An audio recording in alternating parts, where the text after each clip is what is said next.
5 سال کے لیے کسان کو مار دیا انہوں نے. صاحب کی گفتگو آپ سنیں نا شہباز گل صاحب کی، تو آپ کو یہ وہ کہتے ہوتا ہے نا ایک محاورہ ہے کہ راوی چین ہی چین لکھتا ہے.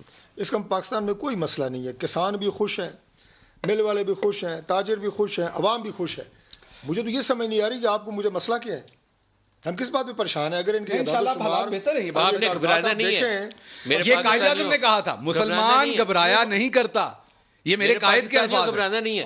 یہ الفاظ میرے قائد کے ہیں کہ مسلمان گھبرایا نہیں کرتا. یہ میرے قائد کے لفظ ہیں اور میرے لیڈر عمران خان کے کہ گھبرانا نہیں لڑنا ہے. قائد اعظم کا استعمال نام جملوں کا ہمیں بڑا سوچ سمجھ کے کرنا چاہیے. قائد اعظم کا قول بڑا قول تھا کہ مسلمان مشکل میں گھبرایا نہیں کرتا. تو یہ مشکل جو مقابلہ کرنے کا جو حال اس دور میں ہوا ہے اور جو جس سے بڑا میں سمجھتا ہوں کہ مزہ اس دور میں پیدا ہوا ہے کہ گھبرانا نہیں ہے، اور یہ ساری باتیں کرنے کے بعد پھر یہ کہتے ہیں کہ گھبرانا نہیں ہے. جس پہ گزر رہی ہے اس سے پوچھیں. سر ایک 55 سے 110 کی چینی ہوئی ہے، چینی نہ کھائیں خود ہی صحیح ہو جائے گی. نہیں کیوں نہ کھائیں چینی نہ کھائیں، دوائیاں آپ استعمال نہ کریں، گھر سے باہر نہ نکلیں، بجلی استعمال نہ کریں، بچوں کو اسکول نہ بھیجیں. ایک کبھی ہمارے سامنے ایک اور ایپیسوڈ ہے، وہ تھا انڈیا سے امپورٹ والا. یہ شہباز صاحب بھی اس کی بات کرنا چاہ رہے تھے، آپ بھی کرنا چاہ رہے تھے، میں نے روک دیا. انڈیا سے ٹریڈ کرنی چاہیے، نارملائز ہونا چاہیے، لیکن ہمارا ایک کشمیر کے ساتھ ایشو جڑا ہوا ہے جس کی وجہ سے ہم بہت ساری چیزوں پہ آگے پیچھے چھلانگیں مارتے ہیں. وہ بھی مارتے ہیں، ہم بھی مارتے ہیں. کیا اس سے بہتر طریقہ نہیں بند کر دیے نا؟ کیا اس سے بہتر طریقہ نہیں تھا؟ ایک سمری ہم نے ایک دن اسی چیز سے اپروو کر کے اناؤنس کی کہ ہم شوگر امپورٹ کریں گے اور کاٹن امپورٹ کریں گے، اگلے دن کا نہیں کریں گے. وہ جو سمری انہوں نے اپروو کی تھی، ویسے تو اس کی وزارت ڈاکٹر صاحب کریں گے کیونکہ ظاہر ان کے معاون خصوصی بھی ہیں.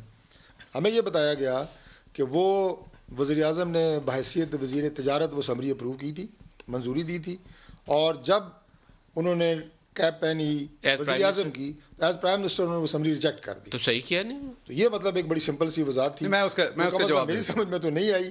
صاحب نے جو سمری بھیجی ہوگی لازمی نہیں انہوں نے پڑھی ہو، انہوں نے کپی مار کے فارورڈ کر دی. میں سیم بندہ ان دس کیپیسٹی سے ڈس اپروو کرتا ہوں. ویسے آپس میں ایک جملہ میں یہ تو آپ ان کا مذاق اڑا رہے ہیں، لیکن میں مذاق نہیں اڑا رہا. یہ ان کے لوگوں نے کہا، ان کے معاون خصوصی کیا نام ہے جی ان کا؟ ڈاکٹر صاحب رزاق داؤد. رزاق داؤد، سوری ان کا نام بھول گیا. وہ ٹی وی پہ آ کے انہوں نے خود یہ کہا ہے. میں اس کا جواب دیتا ہوں جی. اب اس میں صرف ایک بات میں عرض کر دوں کہ چونکہ ٹاپک سینسٹیو ہے، پاکستانیوں کے جذبات انڈیا کے حوالے سے بڑے واضح ہیں.